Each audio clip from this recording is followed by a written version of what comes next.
Hi, this is Dr. Pratibha Guruguri, obstetrician and gynecologist from Suraksha Hospital, Guntur. ప్రెగ్నెన్సీలో sex చేయడం వల్ల ఏమన్నా బేబీకి ఏదైనా జరుగుతుందా అని చెప్పి చాలా మంది అడుగుతూ ఉంటారు. బిడ్డకి ఎటువంటి ఇబ్బంది ఉండదు, కానీ ఇది ఆడవాళ్ళ హెల్త్ కండిషన్ పై ఆధారపడి ఉంటుంది. సాధారణంగా శృంగారంలో పాల్గొనడం వల్ల గర్భిణికి ఎటువంటి ముప్పు ఉండదు.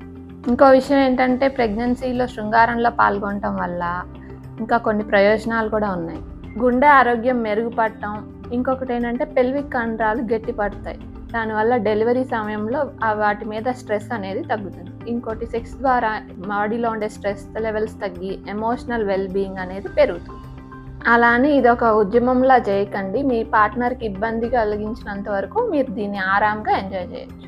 ప్రెగ్నెన్సీలో సెక్స్ ఎప్పుడు అవాయిడ్ చేయాలంటే, మీ డాక్టర్ మీకు వద్దని సూచించినప్పుడు, మీకు బ్లీడింగ్ ఎప్పుడైనా కనపడినప్పుడు, లేదా మీ గర్భసంచి ద్వారం చిన్నగా ఉందని మీ డాక్టర్ సూచించినప్పుడు, లేదా క్రితం గర్భిణీలో నెలలు నిండకుండానే కాన్పు జరిగినప్పుడు, ఇలాంటి సమయాల్లో సెక్స్ని అవాయిడ్ చేస్తేనే మంచిది. ఎందుకంటే మీ ఆరోగ్యమే మీ బిడ్డకి సురక్ష.